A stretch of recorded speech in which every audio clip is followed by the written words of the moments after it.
best just to read it right now, just so everybody in the public knows what you all are looking at.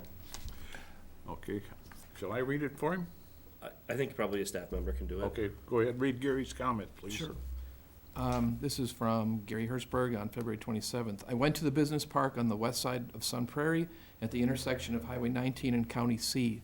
This area is anchored by Metro Market, but also includes a couple of car repair facilities and numerous small businesses. It shows the Christian Brothers Auto with a pitched roof versus a flat roof on the Waunakee building. My opinion is the Christian building is more appealing. I also wonder if a 3-story apartment is going to be near Christian, are they going to be looking at a flat roof with mechanicals located on top? There are some flat roof buildings in Sun Prairie Complex, but they seem more appealing to me. It may be because there is more brick and stone and less glass. Also, they seem to be a little taller and in some cases have a setback with some additional windows to give it a better look. Bottom line for me is, I like the combination of flat and conventional roof lines. Conventional roof lines add height, angles, and colors that you lose in a flat roof design. My major concern is for the buildings at the corner of Peaceful Valley and Highway Q. This needs to be a transition area that complements the existing buildings to the south, more brick and stone, and a larger scale building that transitions to Dean Medical. That's from Gary. Okay. Chris, any comments? I don't have any questions on the building itself, but I remember last time you were here, you mentioned that you wanted this to be owned by someone within the community. I'm wondering what the development is on that. We don't have a franchisee selected yet for this site. We have not, we have our franchise marketing team working on that, but we have not selected one or don't have anyone that we're almost about to select to be able to provide that information yet. And you, sir? You're next. Oh, yeah, that's right. Skipped me, sorry. No, I actually don't have anything else to add. I mean, I saw the comments and now Gary's sort of comments on the roof line, flat versus sloped. But honestly, I don't know that I have a strong opinion one way or the other. Sorry. So for us, our typical prototype does have the pitched roof. We went with the flat roof on this to really try to mimic the buildings that are existing in the shopping center and to be cohesive and kind of not stand out, sort of blend in with the rest of that shopping center was really our goal there, and the theme that was already existing. I don't know if that's something that can just be addressed. Maybe it is. I guess my opinion is at a staff level. I don't have a strong opinion one way or the other, flat roof or slope roof. Okay, I also have no concern over the roof lines.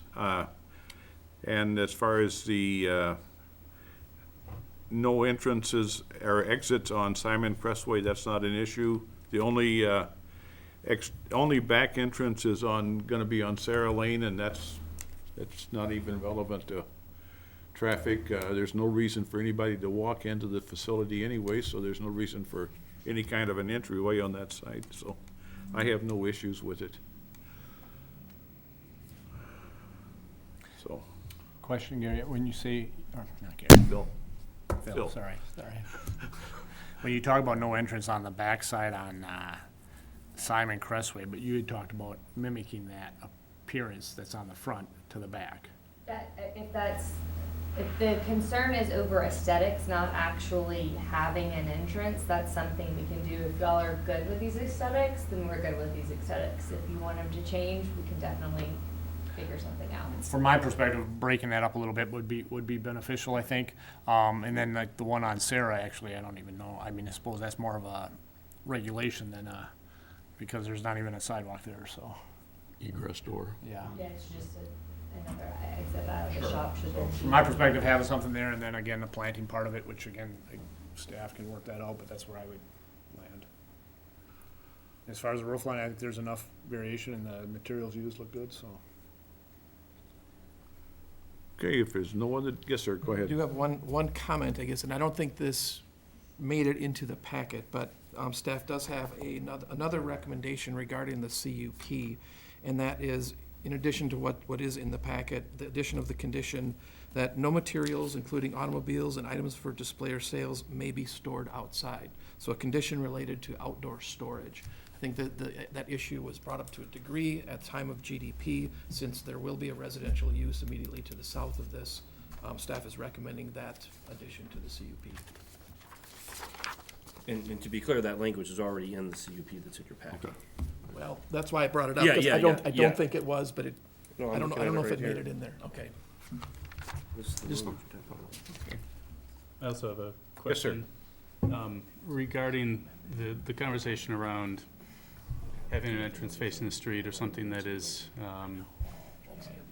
sort of indicative of an entrance. I think what I heard was a suggestion that you could put another staff door opposite the main entrance. Do you want that? Do you need that? Or are you just trying to respond to our request? We definitely do not want that or need that, but if that's what we need to do to get approved, then absolutely we'll do it. Okay, I don't know that a door that people can't actually use is serving us much good. This was one of the things that I commented on, and from a general, urban design standpoint, we would prefer that buildings face the street, the entrance faces the street. My suggestion had been, let's at least, as you look at the exterior, the street-facing facades here, let's at least do a little more to draw attention to this piece at this end, to say, this is the important part, this is where you're going. My suggestion had been somehow mimicking that entrance feature on the other side facing the street. It certainly wouldn't need to be that deep. This is about a, 2 or 3 foot projection. You could do it with a shallower projection that's just deep enough for that cornice to come around and end against. This piece is not as close to the street as the next bay over. Yeah.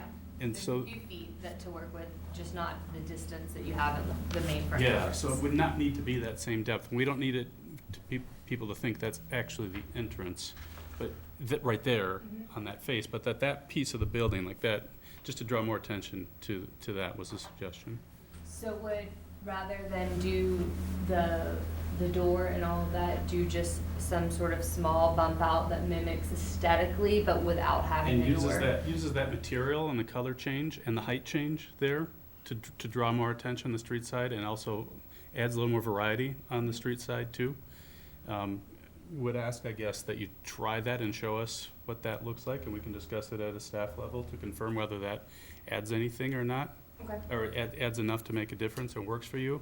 I think the backup plan to that would be at least to move the signage from the middle of the building over to that zone, but first choice, I think, first recommendation would be to do something with the actual physical structure there to draw more attention. Yeah, yes, it's really, if you don't need it to look like a door, but just kind of mimic that, we can do that, and not have that door that's not gonna get used. That gets to my intent in my comments. Okay. Thank you. Thank you, sir. Anything else? Anyone want to make a motion? How do we make sure, like, that information, is that just defer to staff to make sure that works out like that? In the motion, or? Well, I think what would be helpful is if you were clear, include that in your motion, to mirror to the extent you can what Jason said, so that. Okay, what Jason said, yeah. All right. And you had mentioned something else, Tim, is that already in here pretty much? in this- Oh, the landscaping, yeah. And the outdoor storage, but that's already in the other language, right? That's in the CUP. If you go on the packet online right now, the outdoor storage is in the CUP that's in that document. So that's good. All right, I make a motion to approve the Christian Brothers SIP, right, SIP? To allow the construction of a single-story, 6,655 square foot automotive service center at Lot 3, CSM 15534 in the Woodland Crest plat, subject to all outstanding staff concerns being addressed to the satisfaction of the Community Development Director and the village engineer, which includes the conversation about the facade improvements on the back and any outdoor parking items, right? Is that fair enough? Along with the draft CUP document as reviewed by the village attorney. How's that? I'll second. Okay, the motion's been made and seconded. Any further discussion? If not, all in favor? Aye? Aye. Opposed? Okay, thank you. Next item, which I believe you are taking a break from also. Okay, so this would be the request for a discussion action on request by Kramer Development LLC for approval of a CSM specific implementation plan, SIP, for multi-tenant commercial and conditional use permit for outdoor seating at the corner of Century Avenue and Peaceful Valley. Item that later will be recommended to the village board. Go ahead, sir. All right, thank you. Kramer Development is requesting, again, those three items, the SIP, the CSM, and the two CUPs associated with this project, which is the construction of a single-story, 8,800 square foot multi-tenant commercial building located at the corner of Peaceful Valley Parkway and Century Avenue. The northerly tenant space includes a drive-through for a coffee shop along the east side of the building and a small outdoor seating and/or patio area near the tenant entrance for that space. Both of these uses require a CUP. A right-in, right-out access point is provided along Century Avenue at the northwest corner of the site, with two additional points of ingress-egress provided along the east portion of the property line, as shown on the screen. Tracy, would you mind going back to that image of all three projects? Yeah, there we go. So on this diagram on the screen, you'll see a cross-access easement that runs north-south through the site, and then it interacts at 2 points right there on the screen with this site, and is actually very important to making this site function. So the 3 points of access to this site will be Century Avenue on the west side, and then the 2 points as shown on the screen. CSM to combine the two small lots into one lot also accompanies this request. The CSM also includes dedication of land for right-of-way to accommodate needed public improvements, including a turn lane and multi-use path. The requests are generally consistent with the Woodland Crest GDP with respect to the proposed use. However, in staff's judgment, the building architecture needs some additional attention. As pointed out in the staff summary sheet, the building design is proposed incorporates similar materials and themes as the recently constructed buildings immediately to the north of this site, but are too similar in nature and would create more of a strip commercial appearance along this highly visible block of Century Avenue. So staff is recommending the inclusion of a greater degree of stone or masonry along with changes in the southern portion of the building to give it some more prominence at this corner and serve as a transition to the development to the south of this site. Let's see, in addition, the applicant has provided staff with a shared access agreement, and that language has been reviewed by our village attorney, and we're fine with that. However, staff is recommending an additional condition of this SIP approval, which is that no occupancy permit shall be granted until the improvements governed by the access easement agreement are constructed to the satisfaction of the community development director. So as I mentioned, this site will have 3 access points. With that drive-through use, if that, Tracy, can you go back to that diagram? If that shared access easement area is not constructed at time of occupancy, that means that really the only point of ingress and egress is at that northwest corner of that site. So it's in staff's judgment, it's really important that all 3 of those points of access be open and functioning when that building opens. Let's see. So staff is recommending approval of conditional approval of the SIP, CUP, and CSM, subject to all outstanding staff concerns being addressed.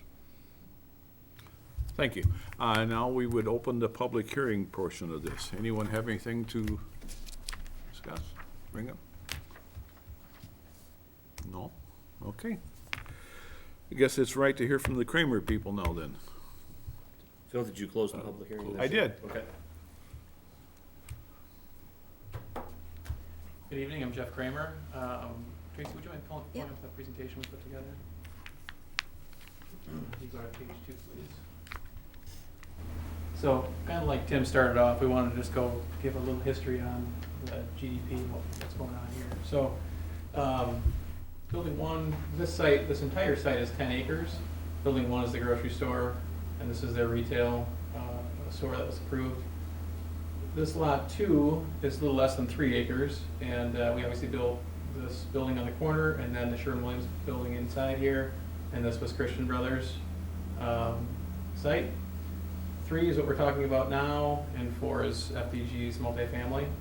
So I just want to give some context on this. It's been out there for a long time, but I think it's important to see just visually that, you know, this is 10 acres, this is 3, this is less than an acre. When this is all together and done, there's a lot of building to be built and development to be had on this site as well that we haven't quite seen yet. Would you mind going to the next slide, Tracy? So this gives a little visual perspective. Back in 2019, Hy-Vee got this approved, and this was part of their SIP. So this was the architecture that was proposed and approved in, I think it was August maybe, of that year. This is their convenience store. This was a drive-through for coffee or another type of use. This elevation faces west, so it faces the parking lot here, and this elevation faces our building on Sarah Lane. And as you'll notice, roof line's very flat, and there's one window in this whole elevation for a pickup window.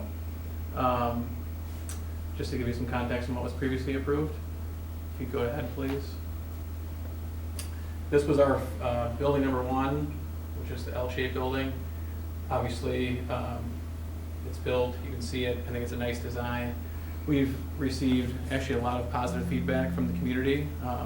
Unsolicited, a lot of people we know out here have said, hey, this building looks really nice, fits in really well with the community.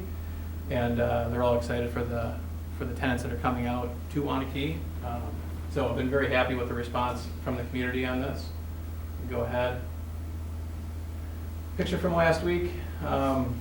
This space is being built out for Enovino right now, and you can see the building, you know, turned out very well. It's set back off of the street because of the right-of-ways and the bike path and so forth, but we were able to maintain some of those urban design principles on this project and try to push everything close to the street. Go ahead. The west elevation, there was a comment about signage from one of the consultants. In our generic package, we always just put signage across the building. We don't have tenants that are sharing their signage with us yet, but ultimately it'll end up looking where you have a variety of sign types, designs, colors, that kind of thing that will be on this new building. Sorry. That's fine. This is just some context. So random photos, this is standing in the backyard of the current house that's here. And the thing I wanted to point out was this site sits 8 feet higher than the street. And the Dean Clinic is kind of in a little bit of a hole.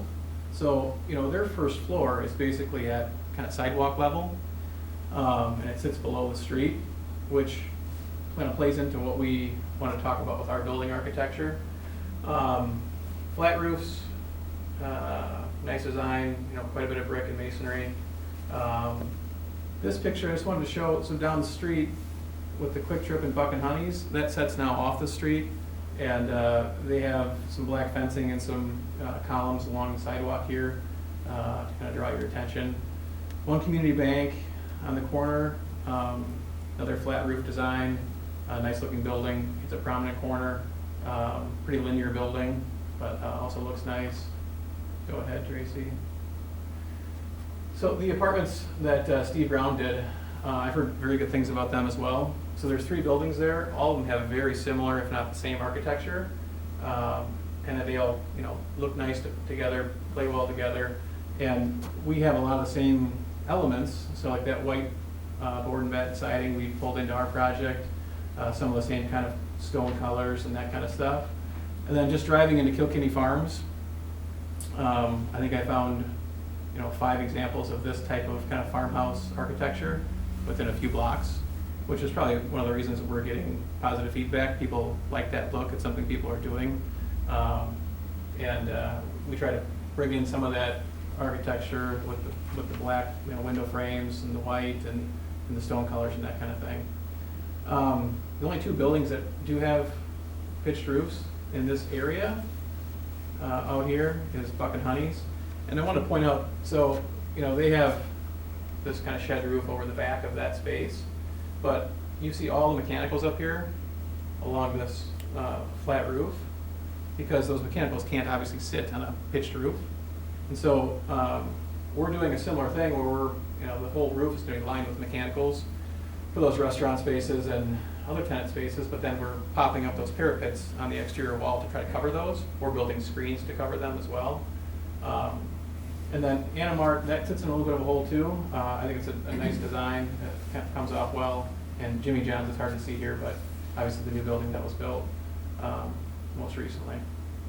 So just to give you some context on, obviously the neighborhood, you guys all know it, but we looked at those things to try to pull off of our architecture and the neighborhood we're developing in.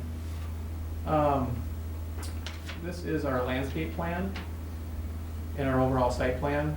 So as Tim mentioned, rear access here and here. And we have a access agreement that we worked out with Forward Development. It's ready to be signed. Obviously, we sent it into the village for review.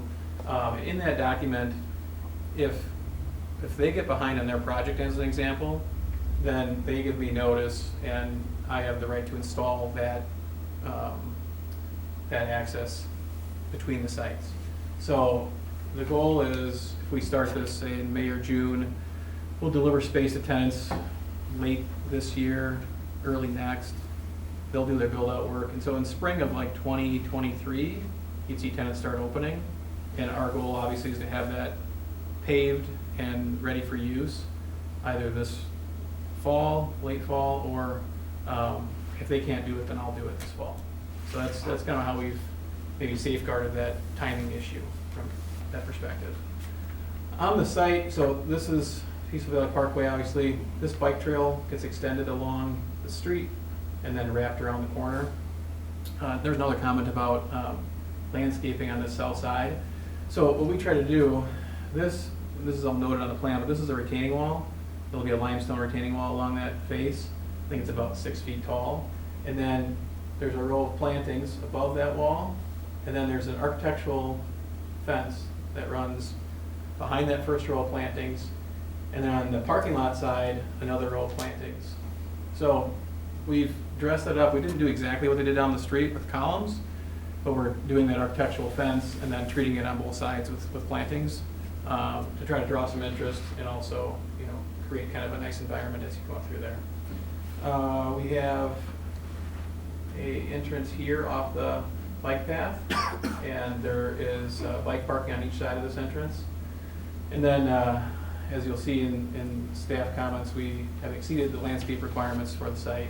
And Tim and I have talked about this area back here. The utilities, I don't think, need this easement anymore. So there's an opportunity if we'd like to add some screening kind of across from this order board, just try to break that up. I mean, it's not going to be in my opinion, a loud thing, but it'll help break up some of the noise that's back there too. Trash enclosure up here, there's a transformer and a grease interceptor and a bunch of stuff going on up in that area. Patio for the coffee shop, and then I'm assuming this is going to be another restaurant use down in here, and so we're adding a patio down here. These bike parking stalls got removed and put over here, but this is another patio in front of the building there. We have this broken up into kind of anticipated, space layouts. This is committed, this is committed, and then these three are open, and we're kind of negotiating with someone on this. So these are smaller spaces, like maybe 1,000 to 1,100 square feet, and then this is like 2,400 square feet, something like that. The whole building is about 9,000 as an example. Any questions so far on layout and so forth? Can we ask questions at this point? Sure. Can we? Okay, go ahead. So basically what you're telling me, or what I'm hearing is that you're taking advantage of the elevations by putting that, you're not dropping anything down, you're keeping the elevation up the way it is Yeah, currently. the elevation at the street doesn't actually change much to the building first floor. It changes a lot on Peaceful Valley. And then I think when they developed this whole area, they must have borrowed out of this whole area here, because it drops off pretty quick now. Yeah. And then to my site to the north, it's probably a 2-foot change, where this site's higher than my current site. So we're utilizing that elevation, and this building, first floor, is actually 8 feet above the street at the intersection here. So when you look at our building architecture, and Josh will get into that in a second, our corner is about 22 feet tall, and we're sitting up 8 feet above the street, so we're 30 feet above the street looking up. And I think that's gonna be very prominent. If we did something different there, I almost feel it doesn't fit in with teen clinic being depressed in the hole next door. So that's kind of how we got to what we got to. And in terms of trying to match, How's that transition gonna be on the backside to that access point? so we've coordinated this access point with JSD, which is the engineering group working for FPG, and our engineers have worked together to make that transition. So there's a there's a ramp that runs out through here. Their parking field, starts like in here, and that hillside is preserved. So they're not excavating this out, if you know what I mean? Yep. And there's basically 100 feet from here to like their building. Okay. You guys probably know more than I do about it. Yeah, there's a site plan there. Yeah. So, but there's some runoff from those ramps to get down to the next level. Keep going, sorry. Okay. I'll turn this over to Josh Wilcox from GBA. He can walk through the building architecture. Thank you. Josh Wilcox with GBA. Tracy, can we actually go back to the site plan first? Just the site plan? Yep, that one right there. So one thing I do want to point out in this is just the idea of kind of contextually how the whole site is pulled together. And Jeff spoke to, the different grades that come through there. One of the things I want to point out is how the building setback here. So building A up on the corner is a much more prominent design where it's pulled out to the street. We do have the right-of-way setback. So when you're thinking about this as being too monolithic, or some of the consultants' comments came back in terms of, does this feel too flat, right, all the way through there? So when you think about the grade change we have as you're coming up Q, and you're also just kind of looking at it from a bird's eye view, the building A is set way up here, so there's no parking on this side. So when you're interacting with it on Q, you actually have different layers of depth to it. It's not just the depth of the architecture or any of the materiality of the building. It's layered in like that, and it's also layered in with gray. So as Jeff mentioned, the eaves of this building here is 30 feet above, down below. So just kind of want to give you that overall take. How's that elevation compare to the existing buildings that went in? Our overall building height is very similar. Just we're within a foot. I think we're a foot taller on this building. Correct. Yep, in terms of building A to B. So if it was on a flat site, right, and they were all lined up together, yes, there would be a lot of similarities. But we have these buildings that are pushed in and out. In addition to that, we have the grade changes to it. So when you look at it as a whole, there's a lot more going on to it than just flat elevations. And that's really what I wanted to point out on this one. In addition to that, wanted to talk about activation of the corner. And one of the consultant reports that was mentioned is other examples in the community around our region of these kind of primary corner elements that are kind of a cupola type deal. Oftentimes, in almost all of those images, none of those corners were activated. They may have some signs, they may have some lighting, they may have beautiful landscaping. What we have here is a lot of activations. We have this outdoor eating space. In addition to that, we have a high level of glazing, right? So we have very tall with transom windows up above, and then layered down to balconies, and then ultimately large storefronts with high quality materials down at grade that continue up. You just kind of want to point that out because it's a little bit easier to see and plan when you kind of look at that and you think of, all right, what is the most visible corner on this? As you come up Q, has this natural crest to the hill, right? And what your first thing you're going to see is the tallest windows, the tallest part of the building, the most activated piece of the entire development. You just kind of want to point that out on this plan. So, next slide, please. So this is that primary corner I was talking about in terms of the activation. So the outdoor patio space, the taller building heights through there. In addition to that, you can see all the glasswork and the transom up above. So again, this is 8 feet above the road. This is 30 feet above the road through there.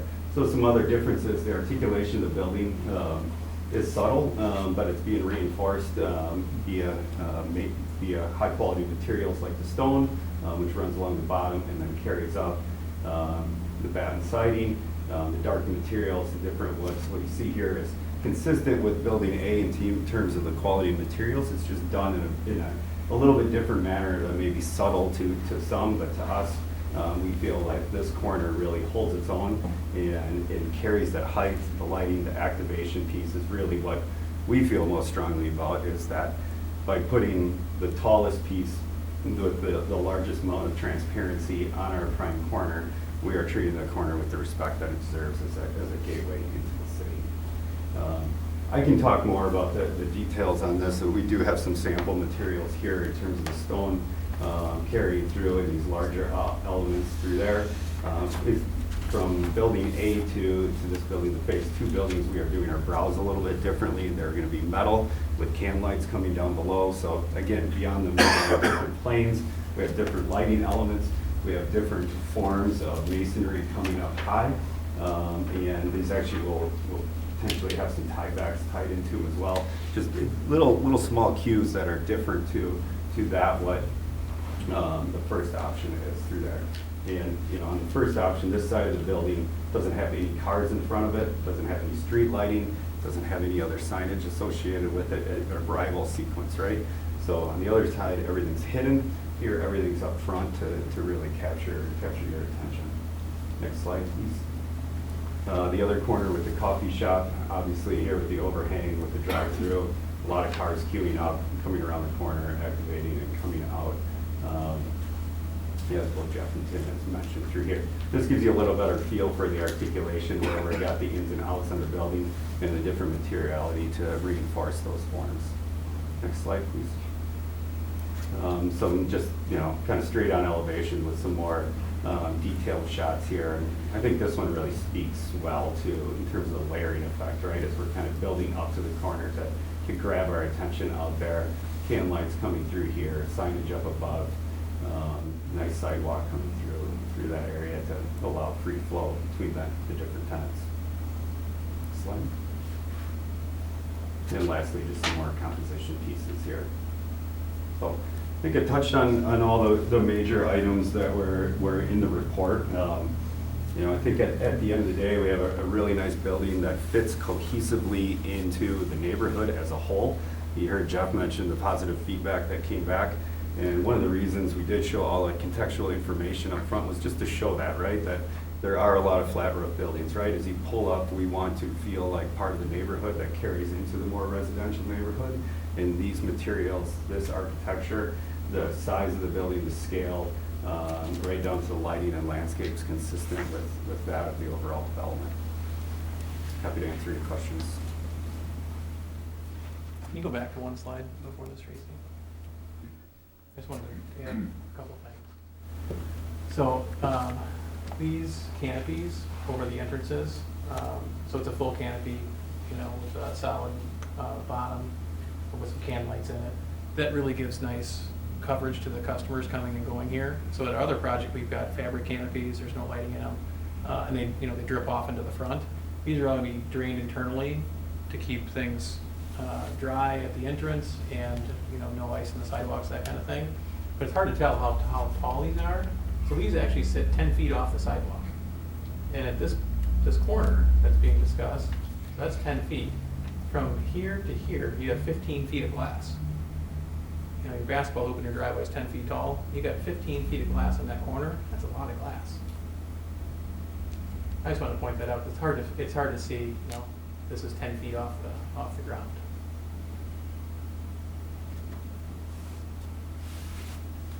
Turn over for questions. Okay. Start at the right again, Chris. I'm sorry. Oh, no. I like it, Jeff. I think it's, you've done a nice job with the architecture and stuff like that. The only couple comments I would say is, number one is, do you have, and we touched on a whole lot in the last one here, but mechanical and stuff evolving, and you talked about these are blocking that, or? So these taller parapets will block these mechanicals. These, I think, will probably screen. So on the other project, we built screens up on the roof to block those. And then as you get into this side here, those parapets will block those rooftops. All right, because that's one of the things I was wondering is, and not that, but as an example, like at the Waunakee Community Bank, they have some setbacks on top, you know, and I'm assuming that's kind of for that purpose. I don't know if that's something that you would look at here, and to be honest with you, I can't tell you what the screening, maybe you got a picture of it from your existing building. The other thing I would have a comment on is like where the middle two here are at, they're very similar. I don't know if there's something that can be done there to break that up a little bit with the middle one there. You know, whether it's an elevation or maybe materials difference or something, or a combination of that.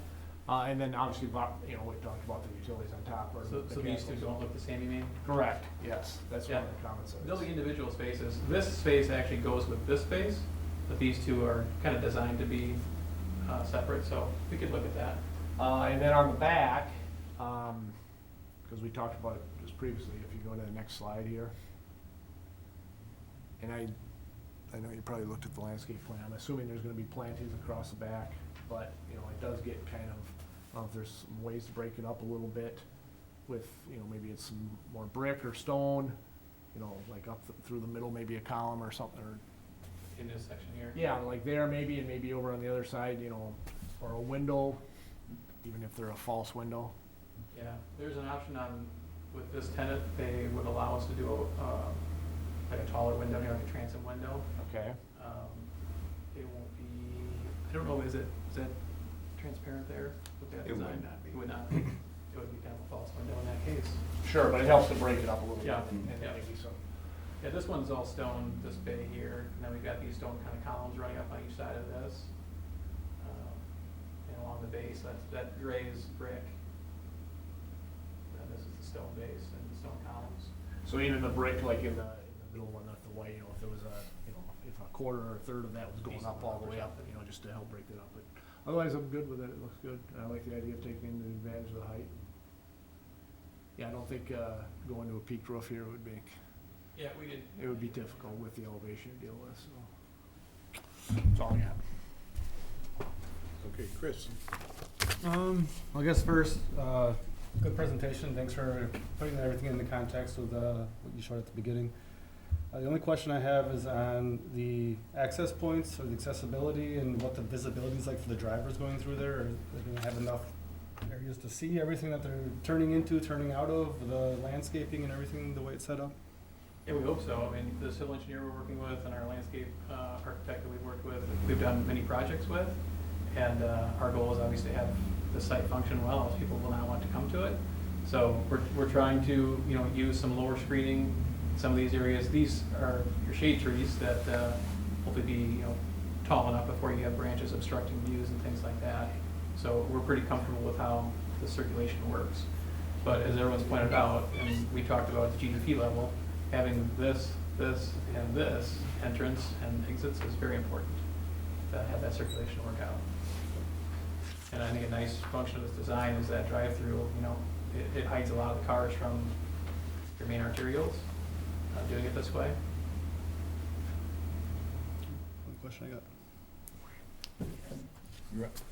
Okay. I don't know if we got a question for you, Jeff, but maybe it's more towards staff and going back to, you know, kind of the summary we got here, a couple of comments in there, and then comments I think were also made in the MSA and GRAFE comments that came with it. And it feels like we have a design that seems to fit the area pretty well, but maybe we already did that. And I think the takeaway, or what I'm trying to maybe read between the lines, is just that we already did that. Now let's maybe find another palette or design that's still matching in context to everything, you know, that we just sort of went through in the area, but different. So I'm curious if this is sort of back to that, maybe what we just went through with Christian Brothers. Is it a different roof line? You know, we already did a flat roof. Maybe we need to have some more non-flat roof before we switch back. So I don't know if, who wants to maybe take the lead? Am I interpreting that Yeah, fairly accurately? I'd say from my perspective, there's two things that I've been thinking about with the design. One is that it is very much a continuation of the design on the building to the north, and it's a good design which we have complimented. And then but then it becomes an issue of we're doing more of the same, and it looks like we've got a whole district of the same building. Mm-hmm. And so what we've got otherwise up and down this corridor is is a variety of complementary designs, a variety of roof designs, of some variety of materials. I think we would prefer to see something that is not a replication in you know, materials and colors and design features of the adjacent building. I hear the argument that, okay, it's a little bit higher, it's set back a little further, but still it's the same language, it's the same stuff. The other thing that I wish we were seeing is, you know, from an urban design perspective, I think about foreground buildings and background buildings, where a foreground building is the building that draws your attention, that is memorable, that is sort of claiming space and helping you think, oh yeah, that's where that building is. And background buildings are, we still want them to be well designed, but they kind of fade in to the overall neighborhood. I feel that the building to the north that's already constructed is a very good background building. It's not all that memorable, but it uses all the features that we look for in good functional urban design. It's a good building. I feel like what we're looking at now is a background building on a foreground site. It's a prominent site, and it's not a memorable building. And from my perspective, without sending you guys all the way back to the drawing board on the whole building, I would like to see more for the south feature, that corner element, that square at the south end of the building. I feel like not necessarily a pitched roof plopped on top of that, but there could be something else that you could do. I know it's 20-some feet tall, but that's not actually that tall, set back as far as it is and relevant to the building behind it, which is significantly taller. I think that just changing that feature to make it something more distinctive, taller, more prominent, could do more for this to be a little bit more of a foreground building than a background building. So that's what I would No, say to that add. yeah, that helps. Like, I'll admit, when I first went through the packet, when we got it, it's like, yeah, I saw the design, I liked it before, I liked it now, but sort of putting it more into context of how it fits and you know, trying to envision the drive, you know, as you're heading north along Q and peering out the right side of your window. I kind of get that too, that yes, it's maybe a little more repetitive than what we're ultimately looking for. So I'm still trying to digest that myself, to be quite honest, because I kind of reframed how I looked at it. At first it was in passing, so I'd be curious, maybe hearing that now, Jeff, what your thoughts are on balancing, you know, foreground versus background building. Obviously, it's foreground, I think, because of the corner, the intersection it's at. It's background, it is a little pushed back, is the way I think of it in terms of its placement on the site. But is there maybe an opportunity to just target that one corner, change it up, do something different on that south? A couple thoughts on that. So, in the GDP, it talks about having consistency in complementary buildings. So that's what we created. Right. When we brought this site into the GDP, there's nothing in the GDP that says this site should be treated differently than the next site. So that's the kind of part I struggle with. There's a lot of opinions as to how things get developed, but there's not a lot of context in the GDP. So like in Sun Prairie, I was telling Tim, I worked with Tim on a project there, and I bought a 20-acre site and built multiple buildings. And that GDP says like 25% has to be brick, 35% has to be glazing. You know, it has a lot of teeth in it. There's a lot of subjectivity, which is kind of tough to deal with when you're sitting on my side. So what we tried to do is design something that we think fits into what we've done. There's some differences, yet they're subtle, like Josh pointed out. And then, in my opinion, when you have a 30-foot, you know, building there on the corner, and you have Dean Clinic across the street that's probably 8 feet above the sidewalk, that's a pretty drastic change. So I think there's a pretty big difference going from Dean, that intersection, to this site. And we've gotten a lot of good feedback on the other buildings, so we said, let's try to do something like that. And so it all kind of fits in. One of I think in MSA's report, they sent back a building that is in Fitchburg, where like Breeks, Fitch's is, it's on PD, and it's a building that's prairie style architecture. But what it doesn't show is the other buildings in that development are all the same. So it's all the same Prairie architecture, because it's part of the same GDP. So that's kind of what we were trying to go through and create. You know, this, like these elevations, you know, this to me doesn't look like what we did before. This has a little bit of the same tone as that corner at Sarah Lane, albeit taller. And yeah, these elevations aren't, like, I'm not spending tons of money to do great renderings. Maybe that's my fault, but some of this, I think, if we built this, you'd be happy. People would be excited about seeing this. It's hard to convey some of that on, you know, flat paperwork. But I do disagree with the fact that this needs to be treated differently, because there's nothing to tell us that it has to be, right? Like, why is this corner, only the elevation's different, right? But it's the same kind of corner as where the bank is, or where my other project is. And, you know, probably the highest traffic corner when the grocery store opens will be Sarah Lane and Q, right? That corner where Alvino's gonna be. And the building that was approved to the north on the Hy-Vee site has very different architecture than this in terms of what's being presented. There's no glazing, there's a flat roof. So that's kind of the elevation where I wanted to start back in 2019. Here's what was approved, here's what we built, here's what we're proposing. That's my response. Well, yeah, I mean,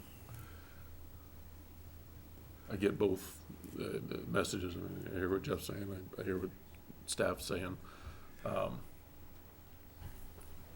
don't know where you leave that in terms of, you know, to the satisfaction of staff, you know, in terms of providing direction. And I'm struggling with it too, because I like the palette, I like the material design, but I get the point too that I liked it last time. Can we tweak it a little bit? So I don't know what that means as far as giving you horrible direction. Somewhere between here and here. The same thing about emotion. I ideally would like to have a motion that says, we like this, and we want to kind of stick with this, and we're going to address all the civil engineering comments and that kind of stuff. But I really don't want to make drastic changes to this. I think this will look really, really good and come off really well and be functional. It's like we raised, these are details I don't know if you guys care about, but so like the rest of this building, the truss bearing height is 13 feet, so you got 13 feet of ceiling height in there. This area, we raised that up, so this is actually functional. So these windows now at 15 feet is actually going to be functional space on the inside. A lot of the buildings that we got feedback back on, like the Cottage Grove buildings that are out by Summit Credit Union, they have like 3 stories of pitched roof. There's nothing up there. It's just fake, right? So it's nice to utilize that, what you're doing, and create it to be functional. So that were some of the things we were trying to do. So this tenant that comes into this space will have really nice glazing, lots of sunlight. Should be an awesome, awesome space.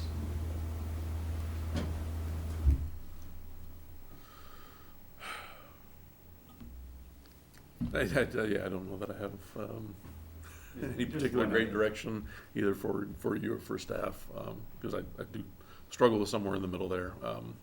I do like it. I like the palette. I like the material. I like the design. But I do get the point of kind of doing it again, and so I guess I'll. One thing I would just add in terms of just in treating that corner differently than the rest of the design is where do you tie that in, right? It doesn't live alone there, right? That's going to have a domino effect. That can't be, you know, kind of a unicorn on the corner that looks different from that. So whatever, if we were to do something there, right, there's typically a domino effect that happens with that, and it's like, well, where does it stop? Where we feel like right now that fits in quite well with the overall palette and design. If I could ask a question. Well, yeah. Right now, the elevation change between the cornice on the south end, does that match, or is that higher than the similar element at the north end of the building? The north end is 2 feet lower than this. This is 22 and a half or something. This is like 20. Then this drops down again. So there's 3 different roof elevations, if I'm speaking correctly. Asking your architectural opinion, would it work? Can you envision it if you added another 2 to 4 feet to that south element to really further emphasize the difference and really call attention to that one. So I hear the raised, the raised interior dimension, which I appreciate. It doesn't read to me yet on the exterior, and yeah, I get it. I mean, we're looking at images, we're not there in person. But you know, I don't know that it's gonna read as all that different. I think you could just, if you pushed it up more, it would. Off the cuff, do you think that works, or do you think it starts looking weird in some way? I think going up a little bit certainly would work. There's a point of no return with it, right, where it starts. There's a point at which it becomes too heavy. Yeah, it becomes. Like the space above the windows becomes too heavy. Is that 2 feet, is that, 18 inches? I think that's something we can certainly study. Would even like a +1 and a combined with a -1 I on don't know about the adjacent, minus or? one. I mean, you're pretty close together at the north end. I don't think you want to pull away from the other side. I'm just looking for some way to emphasize without a complete redo. I mean, it needs to work. Yep. But, I mean, I guess if we're nibbling at the edges to make it better, which is kind of what I'm hearing from the decision makers here, that's where I would ask that we try to nibble, is to. Yeah, we tried to lower this section here to give this more prominence, but then, given how this is designed, how shallow this building is, it's only 50 feet width, those roof trusses go all the way across, and so trying not to complicate the inside and put a bunch of columns in, that's how this ended up. But I agree with you, if this was a little taller, to give this and this a little differentiation, a little bit more, and, I mean, I don't think it's gonna look any worse, it'll look better, just a matter of making that all kind of blend in. We're trying to also, as you said, Jason, not to overload this, because you've got 15 feet of glass. Now, if this starts to go up, does that take away from that glazing element? Yeah, we don't want that forehead to get too big, so when that does come up, something on the bottom will need to come up with it, whether it's a little trim detail and kind of a copycat width of the brow, something like that to carry that up and kind of balance that we call it a forehead. Sure. Signage banded there to not get too heavy. But we could look at that, just Yeah, to, trim it out.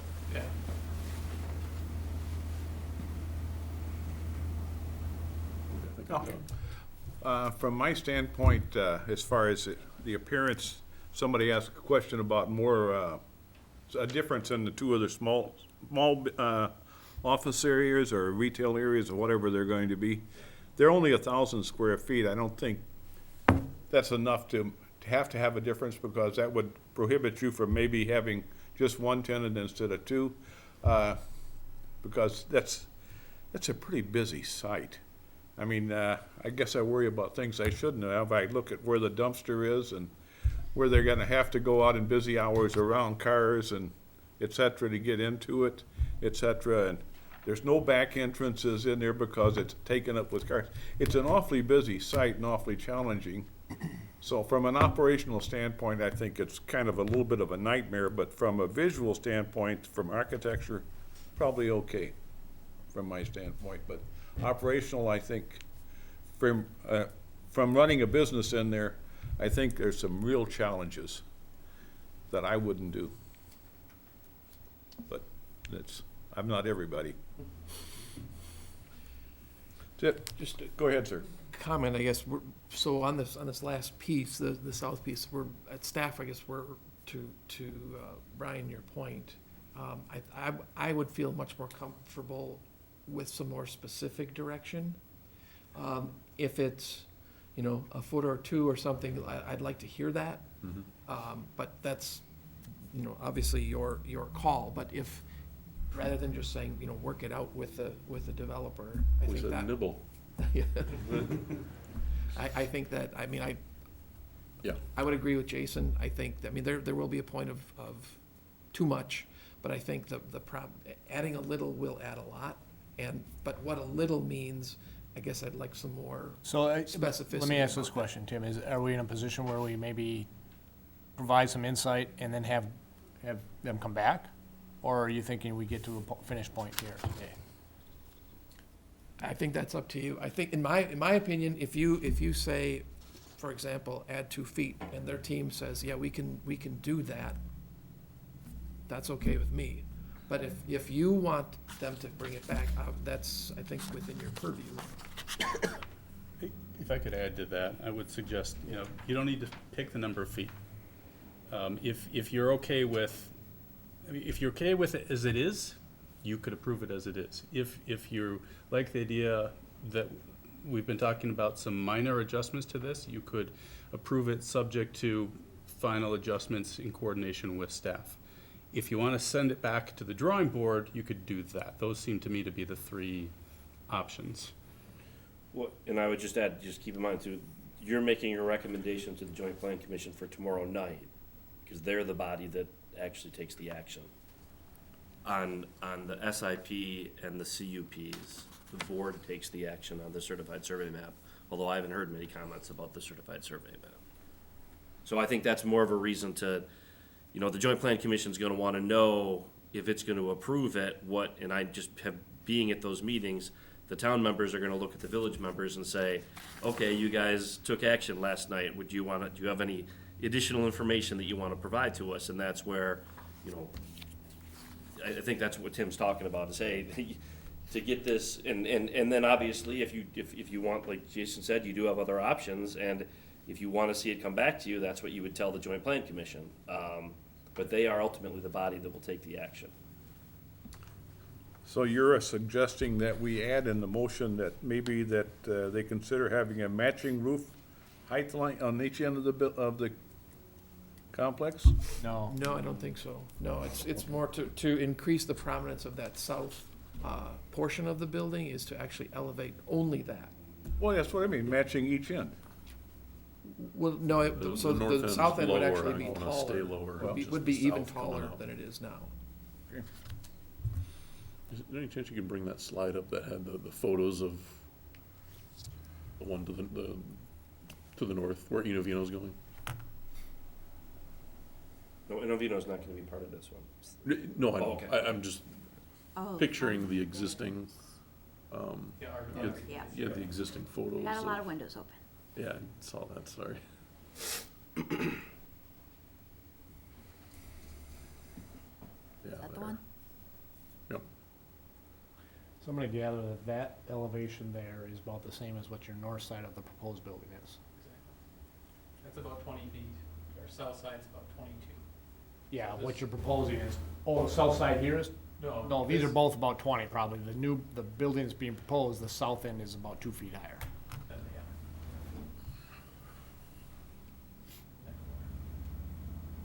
I think it'll work. Yeah, I mean, just as a point of comment here, the windows in here lack the clear story above it in the brow, so just as a point of difference. I mean, in this one, or on the south side, there's a brow that's associated with it, then windows above, and then signage above that. So, I mean, just to give you a feel for just how the south side is a little bit more prominent than this one. And to the point made earlier about, an elevation change, between the next piece of the building there, I mean, this one's pretty tight. Even though there is an elevation change there, it's very subtle, where, to the point or the comments made earlier, if we can increase that height a little bit to really shoot that off, even more than the 2 feet, whether it's 3 or 4 or whatever, I'll defer on that, but I think it would make more of a prominent approach. And then I'm still of the idea that even up on some of the other areas, if there's a way with a screening, you don't have a picture of the screening here probably, do you? No, we used like a Trex material that matched the exterior material wherever it was near. That set back, those units are in the middle of the roof, so it set back off the street. It's trying to have them just go away.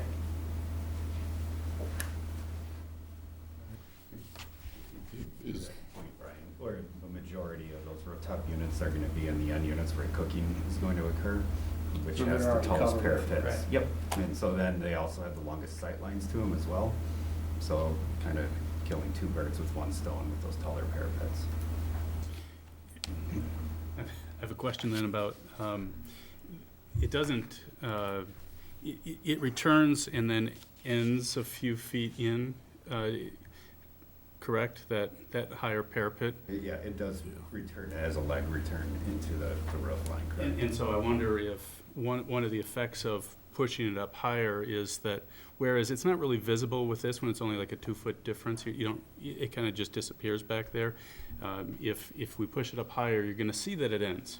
And it would be, I think it would be architecturally more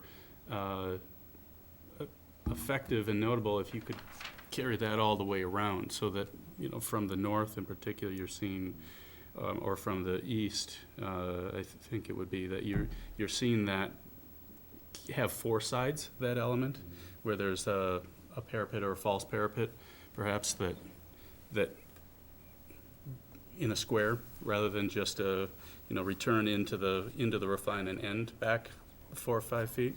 Yeah, our intention there is to return past the roof line, but not continue the rectangle. I think that's kind of the difference with what we're proposing now versus what you have there. You know, when we do add, we continue that parapet on the roof line through there, that obviously creates a number of drainage issues associated with that, and snow loads through up there, so we have to redesign the trusses. But that's why we typically like to return them 4 or 5 feet in, so the majority of the views from the road, it appears to go back, but it doesn't continue 20 feet back. Because as Jeff mentioned, this building's only 50 feet deep. So, you know, at some point you're creating, you know, a full other roof structure out there if we were to return them all the way back because of the elongated overhang. It would be a structural challenge, I guess is the best way to say it.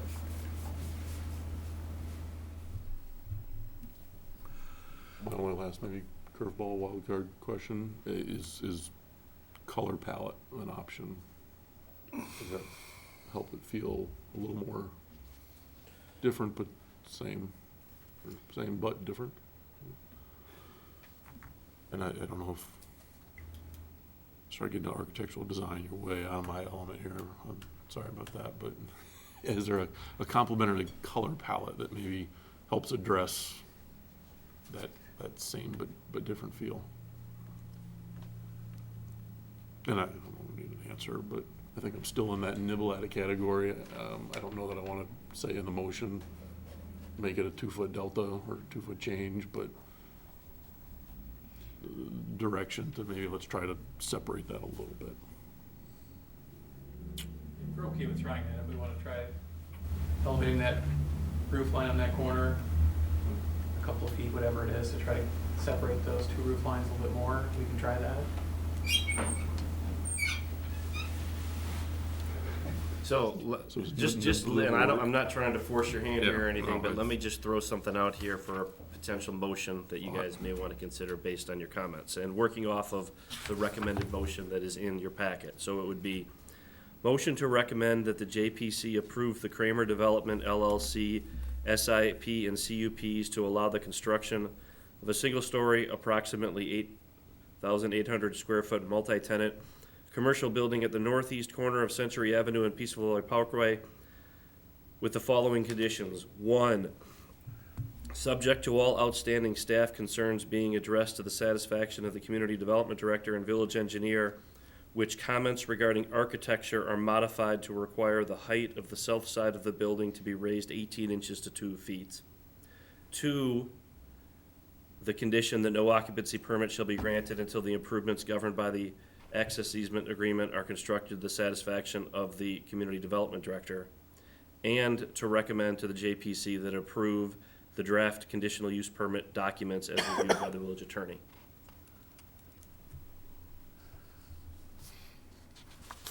The point of that is to try to provide some guidance to the JPC on, I think, what has been the primary discussion on architecture as part of your discussion is the south side of the project.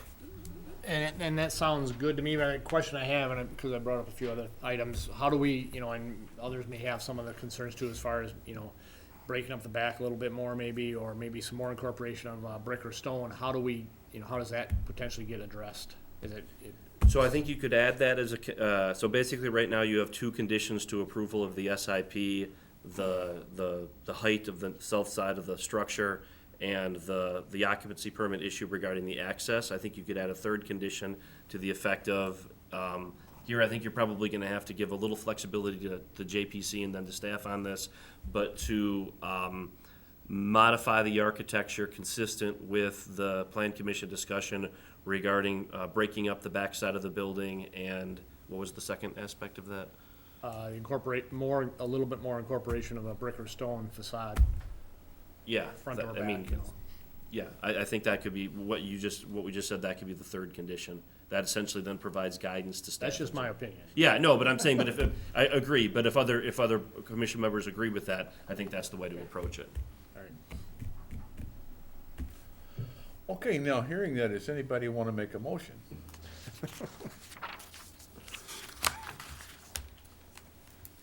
Well, do you want me to read that again, and I can incorporate the third condition in, although I'm probably gonna need a little bit of help. Do we want to leave it at the 18 inches, the 2 feet, or should we just say at least 18 inches? That would be my How about recommendation. up to 2 feet? To me, it just really depends on what, I mean, you guys are the decision makers, and so, Might be. and the question is gonna be, what is the joint planning commission gonna say, what did you guys want? I mean, I usually I would tend to agree with Jason to have flexibility, I just don't know if, you know, this is, Too broad. yeah, Too- can it be too, is it too broad? Unclear I mean, and or- especially if your thought process is, I mean, I think Jason's made some good points on doing that. I mean, I'm not an architect in any way, shape, or form, so it sounds like they don't want to have the forehead to be too big. That seems reasonable too. I think the Joint Planning Commission is going to be looking for something fundamental from you. And if you say 18 to 24 inches and that looks weird and we propose 36, I'm sure that's fine too, right? That's kind of your minimum, so that's fine. Okay, you Brian? need him to read that again, and, or do you want to make a motion, say, per the So, village? Were the backside comments, I mean, I guess I felt like those were a little more agreeable in the staff nibbling maybe bucket of cleaning up, or was there more to? However, I think that would, Motion on again, that. in the spirit of the conversation that's gonna happen tomorrow night, would give that clarity, additional clarity to the Joint Plan Commission. All right. And I'm going to assume we turn it around, something like that is probably not gonna happen by tomorrow night. What's that? Turning around any potential drawings or at least renderings like that would probably not happen by tomorrow night, right? No. So it's gonna be Yeah. an agreement of two, okay.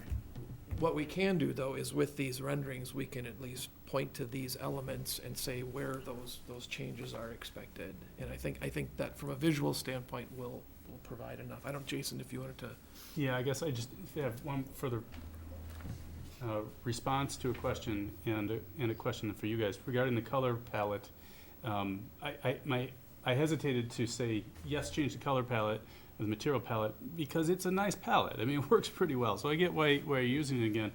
But I wonder if there's just one or two elements within that to mix it up a bit. So I would be supportive of asking for a little variation of the material palette, but not a lot.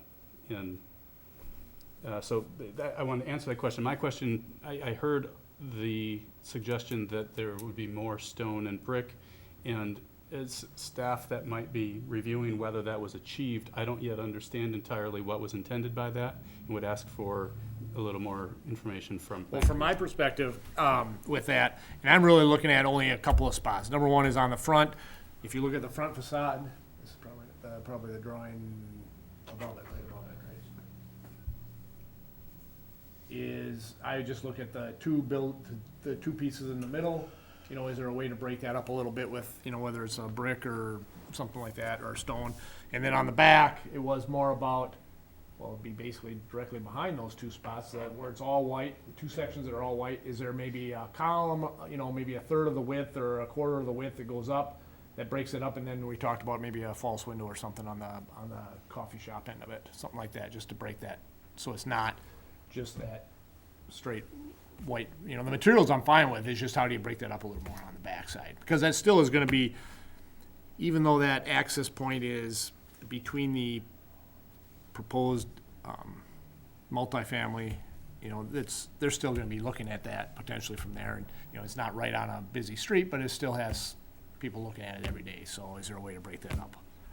That was my 2 points. Or 3, I guess. Go ahead, sir. May I? Please. Okay. So I hear what you're saying. I'm comfortable with the direction on the east facade around the drive-through area. Just, I guess I'd like to ask the development team. So from my perspective, where, Brian, where you're talking about that, yes, that area, keep in mind that the size of this building, and this is the question I'm gonna pose to the development team, is that too much? Are we now getting sort of ticky-tacky, these little spaces that are too broken up to minimize the sort of prominence that we're trying to go for? Yeah, each one of those are only 1,100 feet, Yeah. Correct. so the likelihood of finding two 1,100-foot tenants or one 2,200-foot tenant, so that if you break it up again, it doesn't give them that option of having just one tenant in there. Well, you could still have it, but it would just be a tenant with two fronts.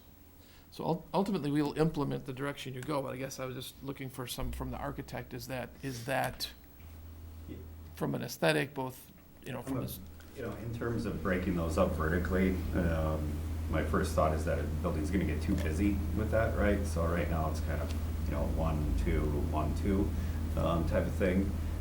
So, a simple way would be, do we wanna bring up the wainscot up a little bit higher or something like that? I wouldn't wanna break it up vertically, I'll just say that. It wants to feel together, so that if that is one tenant space.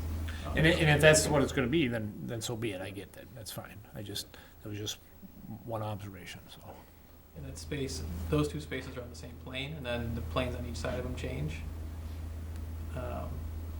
It's just kind of hard, it's hard for me to see breaking it up again.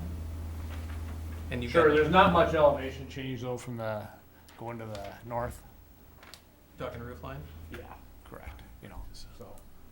But, maybe if the south end comes up, maybe that changes it a little bit too, it has an impact across the whole building, so.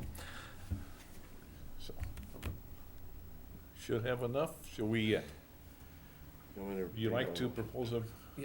I'm not reading it though. Yeah, great. Would you like to have him read it again for you? That would be great, Okay. yes. You're up, sir. Okay.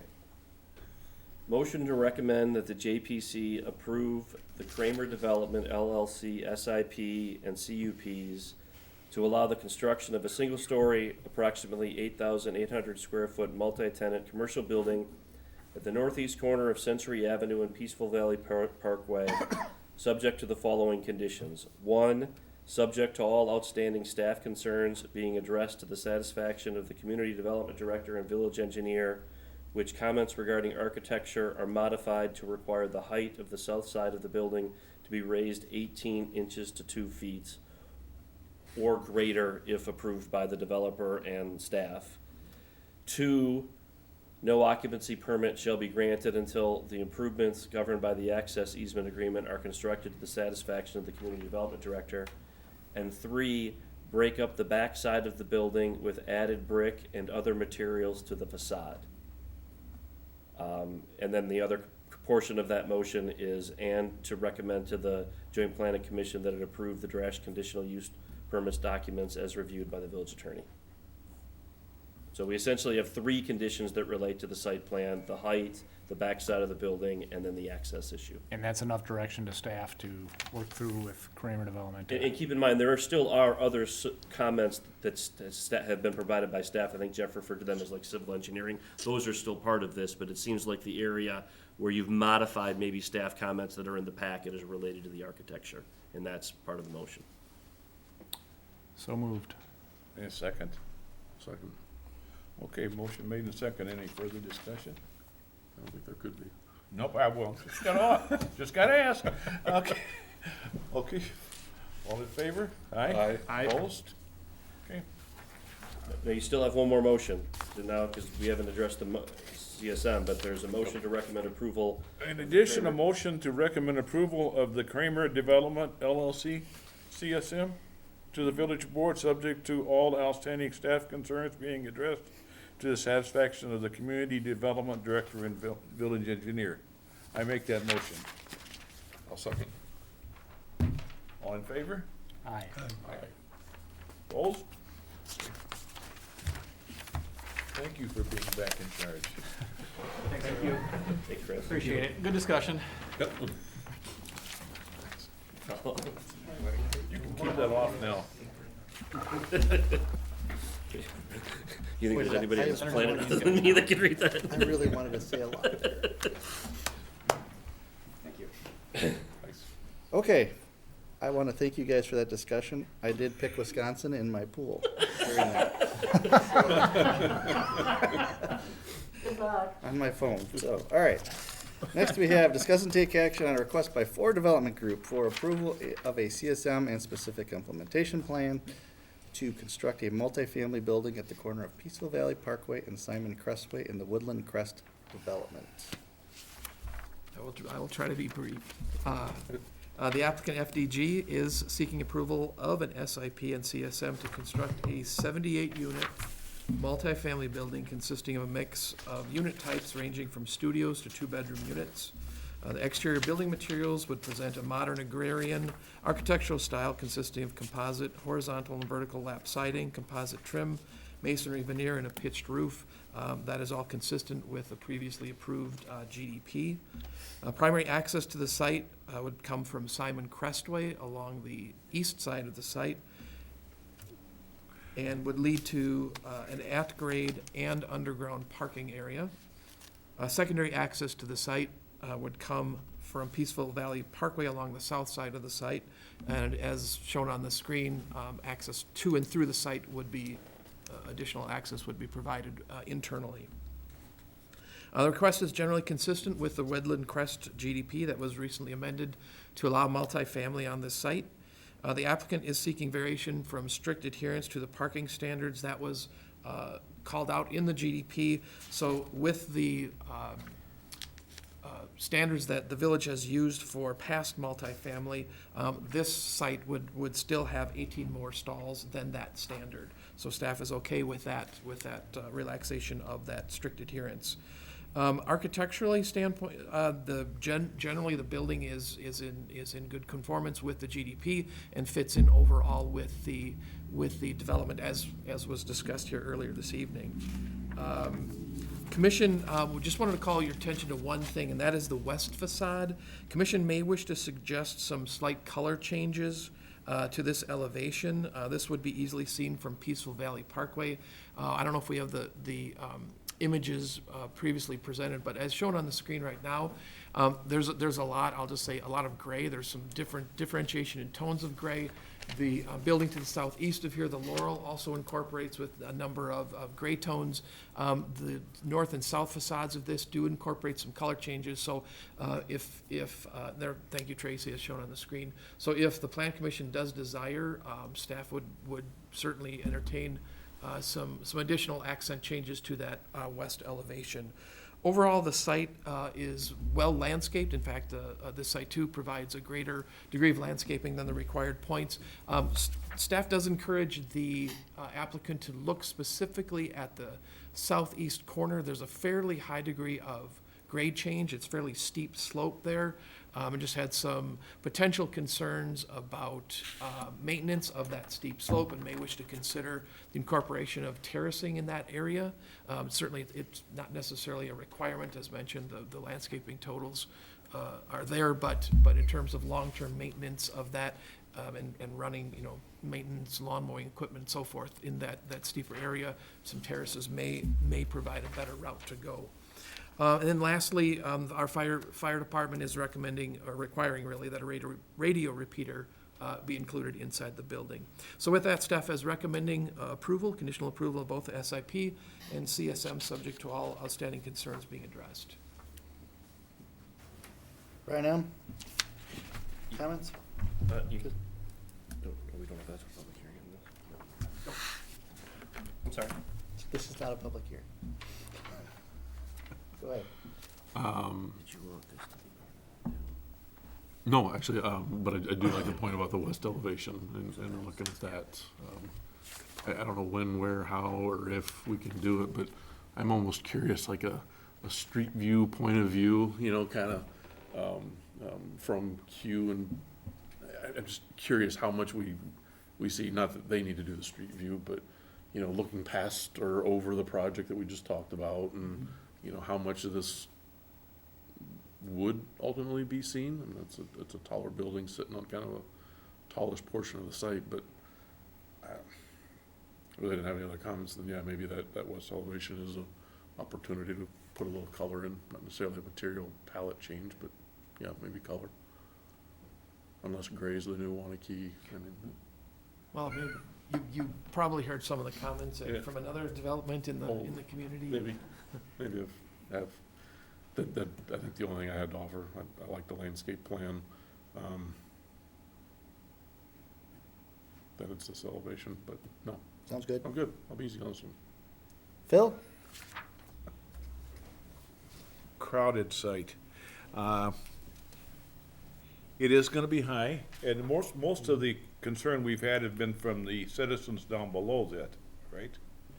Because as it goes up, Not really. yeah, a little bit, but it's that, from the front side, I think it's set back okay. The back side that goes over to what we were just talking about, there's a, parkings for cars, 2 rows of cars, plus a driveway in between, that's 20-some feet, 21 feet. So, it's a little ways away from the from the building that we just talked about, so I guess it's probably not as high as it would seem. It just looks high. That's it. Chris? I mean, no big concerns from me. I'm okay with breaking up that gray. I don't know if I necessarily like red, but I'm okay with not just gray all the way through. But I think overall, I'm okay with it. Did someone suggest red? I don't know, I thought I saw some red on there. Rest. On the west, okay. I didn't hear that, but okay, I got it. All right, Brian? Yeah, I just, I would reiterate some of the comments from staff and from the members here that, you know, hit some of the color aspects of it and the landscaping on the southeast corner. Otherwise, I'm good with it. Okay, I do have one question. What's the overall building height? 40, I wanna say, it meets our R5, which is 45. And how does that elevation, you know, just out of curiosity, relate to what we just approved? Because of the elevation change in the land there. Yeah, good question. 45, so maybe a little hard to visualize. 45 on the west facade. That's to the roof height? The Or just to the- measurement is from the midpoint of the top to the eave, So halfway up the pitch. halfway up the pitch, yeah, thank you. So this one, there is a, and you help me with the elevation difference, probably a 6-ish, 7-ish drop in elevation from the Kramer building to this site. So if we go, let's see, 22 add to 24 feet, there'll still be 15 to 20 feet difference from top of the southerly building element of the Kramer building to this. Okay, because he said he was like 30 feet, and I don't know if it's appropriate to ask that, but he was like 30 feet from the road, is I think the number he had. so I'll just add, if you picture going up the hill is there, and then the Kramer project is at the top of that. This goes down then into, so you're dropping off considerably. I don't think this building is gonna be taller than the Kramer building once they're put together, or will it be? It will It be. will It'd be It'll actually taller, be but I don't know that taller. it's gonna be significantly taller. So if I could comment on what I think you will see, it depends on where you're standing, of course. So if you are in the street on Q, looking at the Kramer building and this one behind it, my guess is you're going to be seeing maybe part of the third floor and the roof, because it's further back, and the Kramer building is set up higher than you are on the street.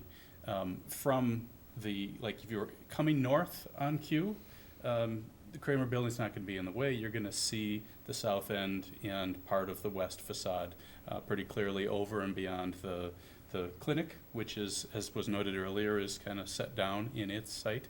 The most prominent height is going to be as seen from the east.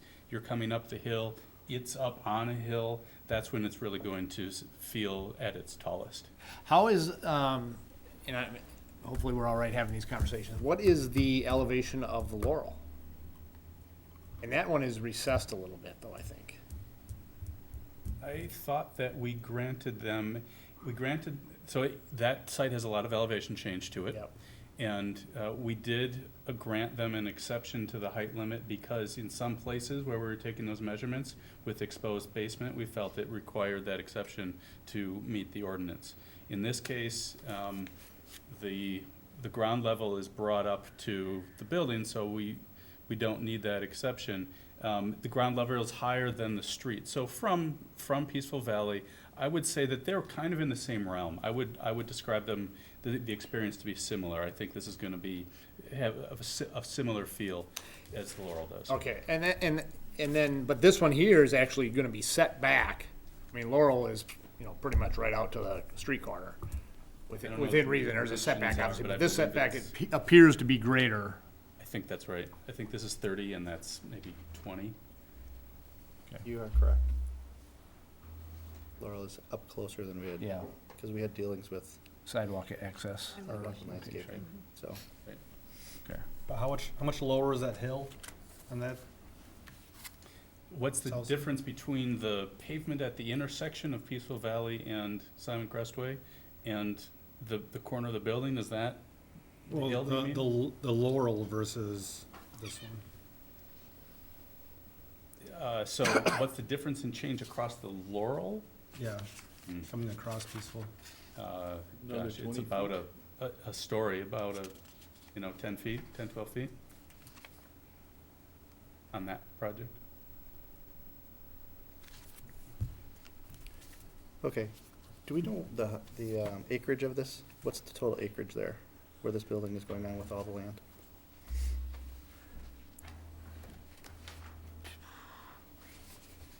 .58 2.58? for this lot, yes. Thank you. Otherwise, I don't see anything. I don't know what we would change from a color palette. I don't know how we'd change that in a recommendation. To the satisfaction of staff, right? Color's such a eye of the beholder. Everybody's gonna have a different opinion on that, so. It's hard to. Well, to your point, though, it looks, if I'm looking at it correctly, isn't the color palette, maybe it is different. I was thinking they were kind of similar on the other sides, but maybe I'm looking at, of course, it won't come up. I guess they are different. I was just thinking you could mimic it a little bit, but it's hard to, yeah, they're So all the different. staff recommendation was to use a bolder color on the gabled features on this side, similar to the way, and not necessarily picking the color, but that's what was done on the other three facades. And we're suggesting this is gonna be visible from Q, and go ahead and use that same approach here too. If you go up to the next picture. So that's, yeah. Keep going. Which one? Keep going. It's, what is that page here? It locked up on me. 108 of 144. There. That one? Next one, I think. It's giving me a hard time. Hang on. That one? And You're looking at. Next one, next one. You're looking at like an isometric Yeah, rendering. because here it shows, This one? yeah, because here you see the different color, right? Versus that. And I think what you're saying is to try to mimic those two spots similar to the color choices used on either of these other gables. Well, If it you doesn't- stayed in that realm, probably, right? Not necessarily the same, but just something other than gray. And again, all the discussion here, it is very subjective, but again, that's, this will live in 4 dimensions, with the 4th dimension being time. So with this being all sort of that monochromatic gray, it can be, I think if the direction was, something more bold or something, we can work with the developer on that. Unless you want to see it the same, I don't think staff is I'm suggesting. colorblind, so it makes no difference to me. Just a little more separation from the color of the lap siding adjacent to it. Yeah. Maybe. Well, it sounds to me like that's already built in to the comments that staff has in the Yes. packet, so you wouldn't need to change the motion to get to that point. So I'm gonna make the motion to approve of the forward development group. What? Sorry, I want to add one thing. So this is one condition, similar to Kramer's building with respect to the occupancy permit, because these sites work together, this one, and that would be that no occupancy permit shall be granted until the improvements governed by the access easement agreement are constructed to the satisfaction of the community development director. Okay, adding that to the motion. Motion to approve of the forward development group SIP to allow construction of a 78-unit multifamily building in the Woodland Crest subdivision, subject to all outstanding staff concerns being addressed to the satisfaction of the village engineer and utilities manager. Said approval is conditioned upon a final site plan being submitted to the village that addresses outstanding staff concerns prior to the issuance of a building permit for the project. In addition, motion to recommend approval of the FDG CSM to the village board, subject to all outstanding staff concerns being addressed to the satisfaction of the community development director and village engineer, and what Tim said. Do I have a second? Second. Second by Phil. Any other comments, questions? Call the question. All in favor, say aye. Aye. Opposed? Ayes have it. Okay, 4, introduction of possible changes to village parking standards, zoning code, section 133-995. This is an item for preliminary discussion, not any action tonight. Correct. So, over the past several, primarily multifamily projects, but I believe a couple of commercial projects as well, some variations have been granted from the parking standards. And staff is recommending that this would be an appropriate time to examine the village's parking standards as a whole. As noted in the summary sheet, very recently, the League of Wisconsin Municipalities came out with a guide on methods for increasing housing affordability, with one of those specific things talking about parking. In addition, the village partnering with the league and the Congress for New Urbanism looked at specifically the village's standards as well as 4 other communities within the state, and made some specific recommendations, some of which included parking. So I'm not going to read all of these here.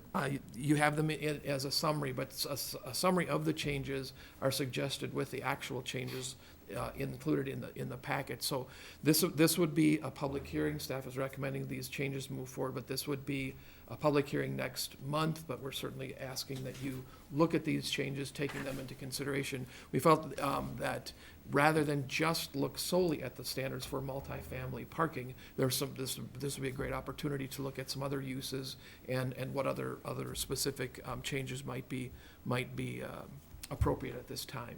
So certainly available for questions, but again, this is just saying we'd like to move this forward and encourage you to look at this and hope for a public hearing at the next meeting. So I think it's always good that we update our policies as necessary, as times change, and so I would be in favor of moving this forward. I don't know how the rest of you feel. Most of the parking changes, it looked like it was really, spoke to minimum, not maximum, right? In terms of the changes?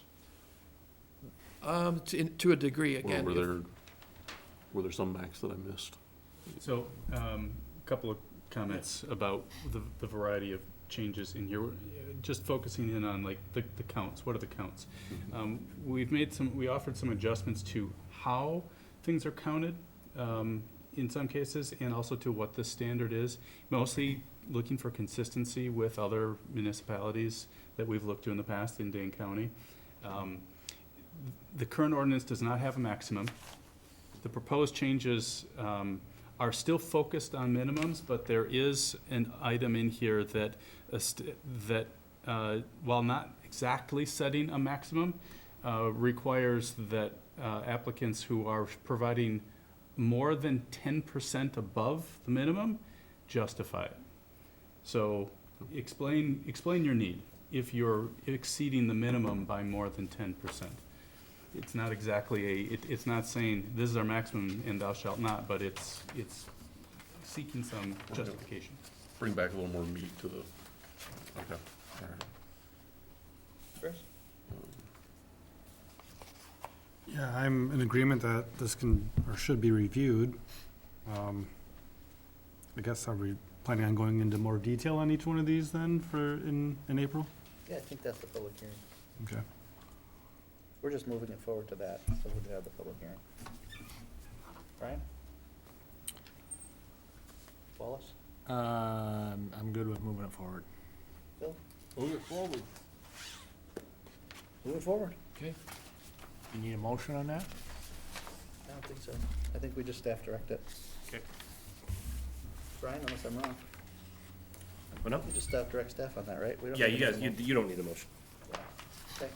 Then we've got the Waunakee Westport Joint Plan Commission update. Okay, well, all three, the previous items we discussed will be at the meeting tomorrow evening. In addition, there is a request for action on a rezoning and a CSM for a lot just east of the First Baptist Church on the south side of Woodland. In addition, there is an initial consult on a rezone of a lot off of, help me Tracy, Cobblestone, Cobblestone. which is west of Woodland in the town of Westport. So that's an initial consult. And then we will hopefully get to discussion, beginning in discussion of the possible changes to the comprehensive plan regarding land uses on the north side of State Highway 19. Okay. Any other things? Any questions for Tim about that stuff? Joint Plan Commission members, any questions? I don't think so, I think I've been Last motion, getting a good feel of it. last motion. Who Make wants a to motion make to adjourn? it? Motion by Chris to adjourn. Second. Second by Phil. All in favor, say aye. Aye. Opposed? Ayes have it.